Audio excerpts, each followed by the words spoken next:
Now at 5, a man is rushed to the hospital following a shooting in Joplin. We have the latest from police on the investigation. Plus, an hours-long standoff in Cherryville, Kansas ends with a man in custody. And how the city of Joplin plans to use a $3 million state grant. The 4 states' most watched news starts now. Joplin police are investigating after a man was shot in the Cecil Floyd neighborhood this morning. This is KOAM News at 5. I'm Amber Jenkins. Investigators arrived to the home located in the 1800 block of West 20th Street about 8:15 this morning.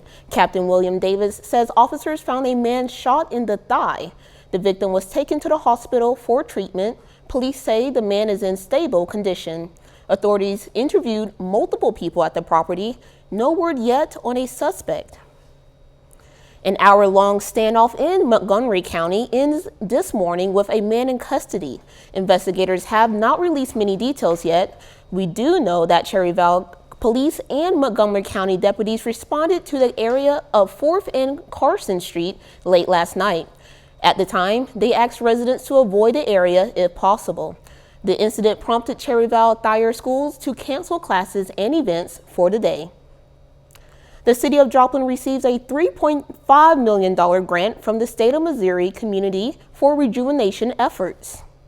According to the city, the grant, awarded by Missouri Department of Economic Development and funded through the American Rescue Plan Act, provides funding to establish programs for an affordable housing preservation initiative. Officials say it can also help improve neighborhoods facing neglect and disrepair.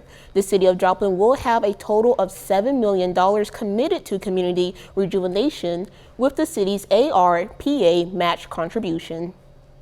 It's going to do a lot to make housing more attainable. It's going to also help improve our existing housing stock. So Joplin will see a lot of real and significant improvement as a result of these one-time funds being delivered to the city of Joplin. According to Missouri Governor Mike Parson, a total of $100 million was allocated to the program. The town of Anderson, Missouri is having a public hearing tonight about its waterworks and sewage system. On April 4th ballot, residents will decide whether to improve $4 million worth of bonds to extend and improve the existing system. The money will also help buy land and rights of the way needed for the project. Those interested in learning more can attend tonight's meeting. It starts at 6 o'clock at the Anderson City Hall on West Beaver Street. Chief Meteorologist Doug Heddy joins us. Well, it's turned out to be a pretty good afternoon for us today. After we had clouds this morning, we had a few random showers late last night into the morning hours. That system is gone. Looks pretty good for us right now. Almost mostly sunny skies, and there's not much going on across the Central Plains. So the next day and a half is going to be pretty calm, and then we'll start to see the changes with our next storm system. It is chilly. It's 48 in Carthage, 54 at Grand Lake. Parsons is sitting at 52 degrees. A little breezy as well. We have these northerly winds at about 5 to 15. These are going to calm down as we go through the next hour or so. And as we go through the evening hours, we slide back through the 50s, 40s, down into the 30s. We're going to be near freezing a little bit later on tonight. So it is going to be a cold night, but we are going to warm back up. We're going to look at that here in just a bit. Authorities in Nashville released surveillance footage from yesterday's shooting at a private school. The footage shows the shooter firing through glass doors of the convenient school building to begin the rampage that left 6 people dead, including 3 children. Police have identified the suspect as 28-year-old Audrey Hale, a former student. The motive of the attack is unclear, but police say the shooter left behind a manifesto. President Biden kicked off his administration's 20-state tour to highlight the nation's economic progress.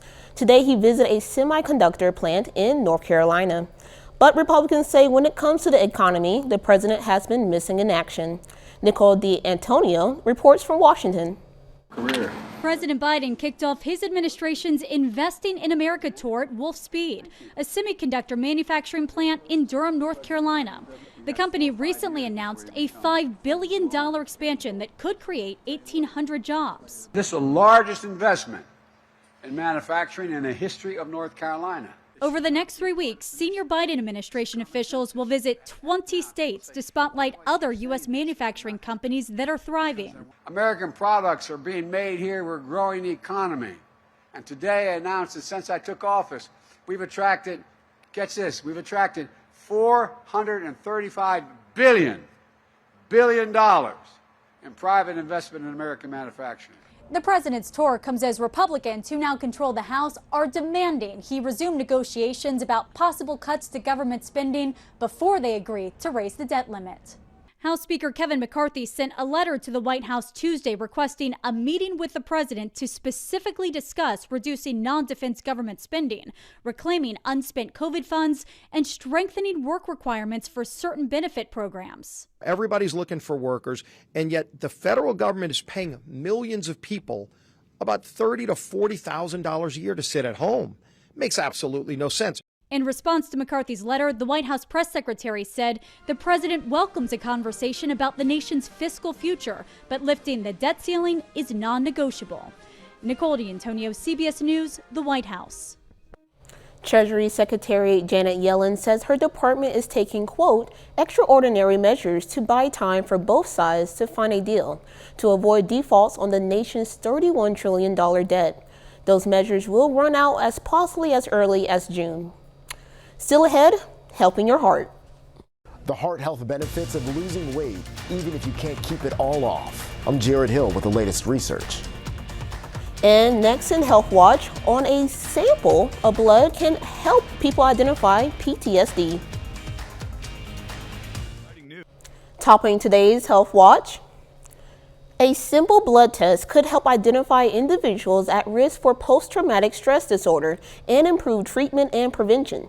Researchers at Walter Reed and other collaborating institutions looked at more than 1,000 service members and found certain biomarkers in the blood for those suffering with PTSD. The disorder is currently diagnosed based on symptoms like flashbacks and sleeping issues.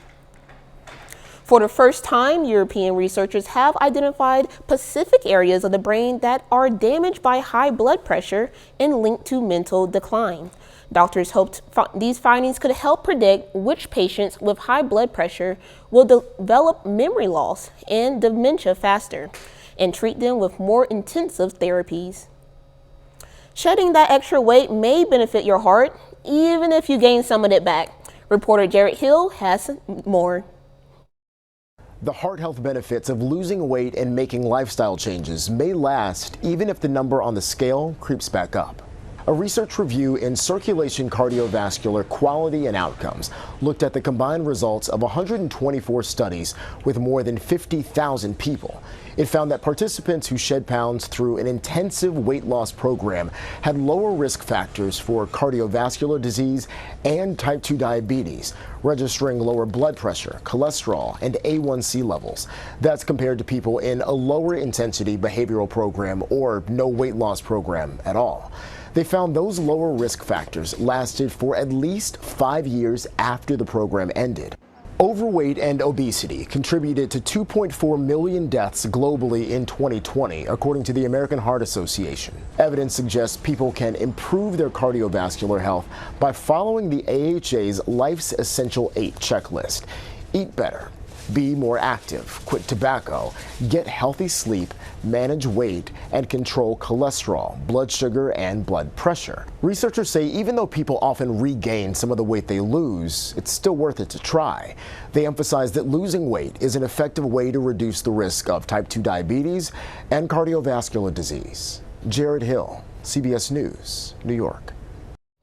More longer-term research is needed to see if those heart benefits linger past the 5-year mark.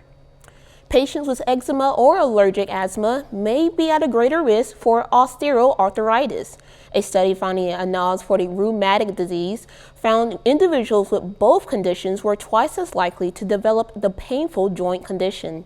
Doctors say drugs that tamp down the body's allergic pathway may lessen the risk. That's a look at today's health news. A little bit later, Missouri Southern hosts the 34th Annual Regional Science Fair. Plus, our temperatures finally are going to start to warm back up. We're going to look at that coming up.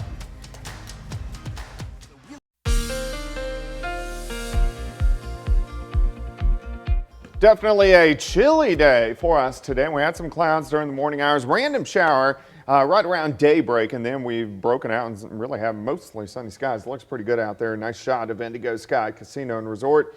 Indigo just outside of Seneca, Missouri. But look at our temps. 50 in Nevada, 49 Neosho. It's 54 at Grand Lake.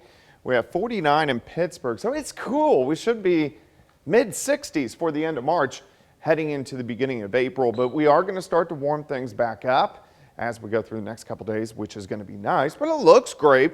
7th and range line currently sitting at 48. Easterly winds are 5 to 10. Humidity is at 52%.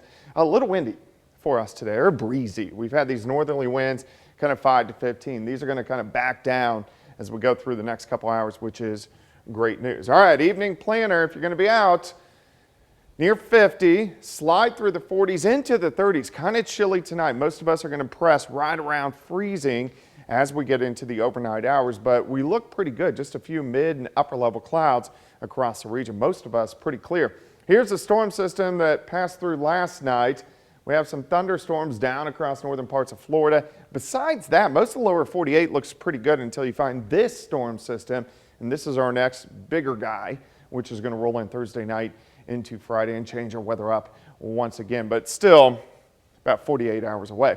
All right, let's break it down. Let's go through time tonight. Kind of in and out of the clouds, partly cloudy, but cold. 32 in Nevada, 31 in Monette, 35 in Miami, Pittsburgh down to about 32 degrees.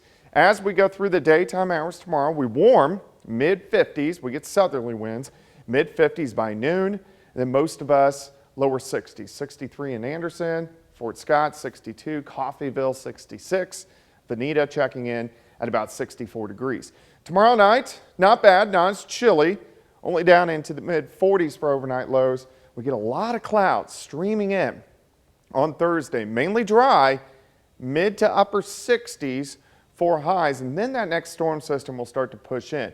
As we get into Thursday night, we'll start to see a few scattered little showers, few scattered thunderstorms trying to pop up by Friday morning. So we may get a quick little line of showers and thunderstorms, but I think most of the bigger time weather is going to be kind of off just to our east. So if we look at our hot spots, there's a low severe threat in Oklahoma on Thursday if they can bust through the cap. So we'll see if that happens. That would give us a higher chance to get a few thunderstorms.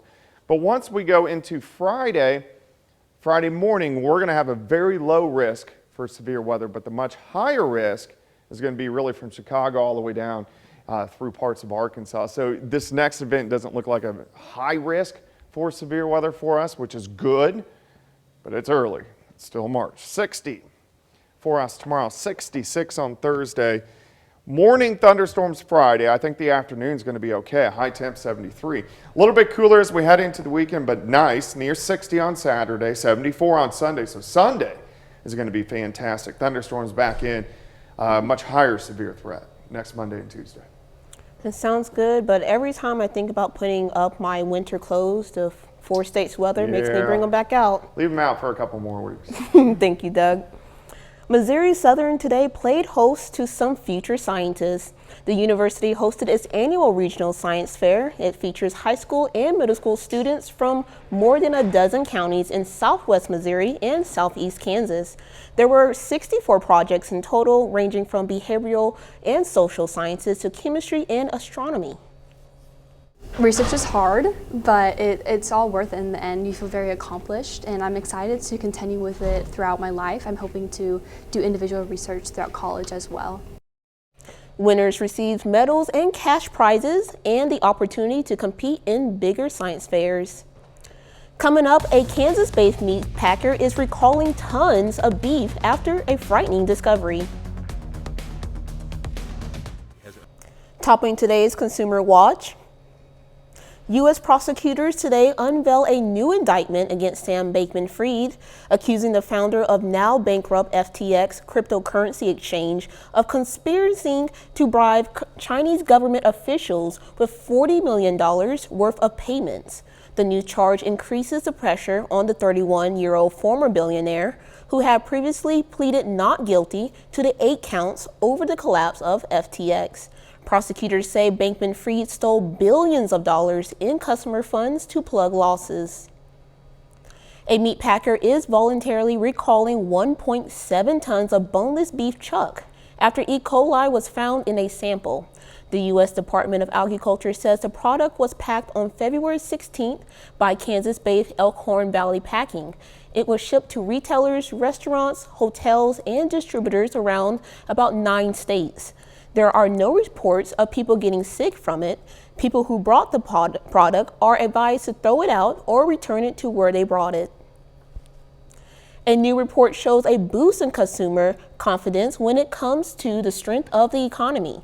Business group The Conference Board's Consumer Confidence Index for March was 104.2. That's up from the advised reading of 103.4 the month before and higher than what economists are expecting. The survey indicates consumers aren't very worried about their own banks after the Silicon Valley Bank collapse.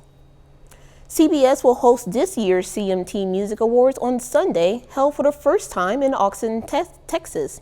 Reporter Wendy Gillette is there with a preview on how the city will welcome the award ceremony.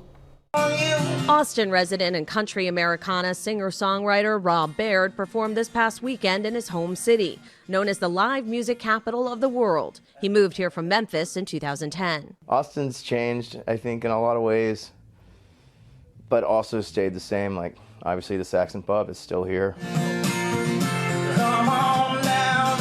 Saxon Pub is where Baird played his first Austin show, an iconic fixture of the city's music scene. You name it, we've seen it, in every genre, but basically, we do 3 to 4 bands a night every night here for 33 years.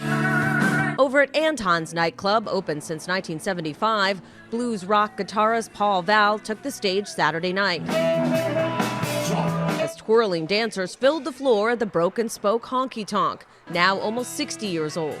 We have over 200 live music venue establishments and performance spaces in Austin. Here in downtown Austin, the city pays tribute in several ways to a legend known for his own brand of country music, singer and songwriter Willie Nelson. And this weekend, Austin will welcome country music's greats, including Blake Shelton, Lainey Wilson, Keith Urban, and Carrie Underwood for the CMT Music Awards at the Moody Center. The venue just opened last April. It's a beautiful facility hosting concerts, sporting events, professional bull riding. It's going to be a fun event. I think they're going to love it down here. Boutique Hotel Zaza is gearing up, offering a special Cowboys and Caviar package, which includes a Longhorn Denali ride to the event. We stayed for special rates there and at the new Lauren Hotel at Lady Bird Lake. It's one of the only luxury hotels south of the lake with beautiful downtown views, morning or night. Hungry guests can chow down on brisket at Cooper's Old Time Pit Barbecue or go upscale at Garrison inside the Fairmont. Flame-grilled steaks will help any visitor feel like a cowboy, especially if they don a new pair of Tecovas handmade boots. Wendy Gillette, CBS News, Austin. The CMT Music Awards air live on CBS at 7 on Sunday night. The final check of the forecast is next.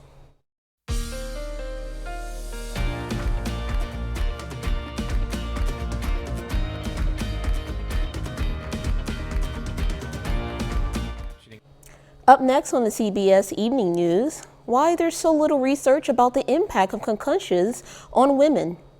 Then, on KOAM News at 6, police in Missouri investigate several threats made yesterday about school shootings. Plus, we'll have more on how the city of Joplin plans to use preservation grants awarded by the state of Missouri.